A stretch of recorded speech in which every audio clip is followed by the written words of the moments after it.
ছাত্র জনতার আন্দোলনের মুখে দেশ ত্যাগের আগে প্রধানমন্ত্রীর পদ থেকে পদত্যাগ করেননি শেখ হাসিনা।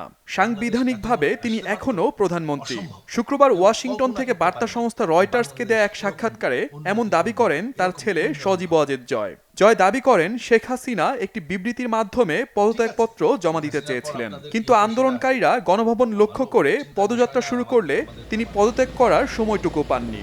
এমনকি দেশ ছাড়ার আগে গোছানোর সময়ও পাননি শেখ হাসিনা। গেল ৫ আগস্ট শেখ হাসিনা দেশ ত্যাগ করলে আন্দোলনকারীদের দাবি মেনে ৬ আগস্ট সংসদ বিলুপ্ত ঘোষণা করেন রাষ্ট্রপতি মোহাম্মদ শাহাবুদ্দিন। এই সিদ্ধান্তকে আদালতে চ্যালেঞ্জ জানাতে পারে আওয়ামী লীগ, এমন ইঙ্গিত দেন সজীব ওয়াজেদ জয়। আগামী ৩ মাসের ভেতর বাংলাদেশে নির্বাচন দেখতে চান তিনি। আওয়ামী লীগ সেই নির্বাচনে অংশ নেবে এবং ক্ষমতায় আসতে না পারলেও বিরোধী দল হিসেবে রাজনীতি চালিয়ে যাবে, এমনটি জানান সাবেক প্রধানমন্ত্রীর পুত্র।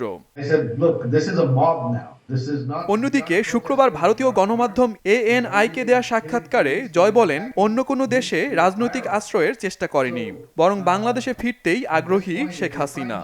All of those stories that you're hearing, they're just rumors. My mother has not reached out to any country. She has not applied for asylum anywhere.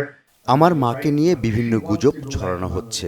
আমার মা কোনো দেশে পাড়ি জমাননি, তিনি কোথাও আশ্রয়ের জন্য আবেদনও করেননি। এই মুহূর্তে মা বাংলাদেশে ফিরে যেতে চান, সেখানে ফিরে অবসরও নিতে পারেন, আবার রাজনীতিতেও ফিরতে পারেন। মা কয়েক বছর ধরে আমাকে বলে আসছিল যে এটাই তার শেষ মেয়াদ। বাংলাদেশে ফিরে অবসরের পরে মা গ্রামেই বসবাস করবে, এটাই তার চূড়ান্ত লক্ষ্য। আইন শৃঙ্খলা রক্ষাকারী বাহিনী হাল ছেড়ে দেয়ায় বর্তমান বাংলাদেশের পরিস্থিতি খুব একটা ভালো নয়। সংখ্যালঘুদের ওপর হামলা হচ্ছে বলেও দাবি করেন সজীব ওয়াজেদ জয়।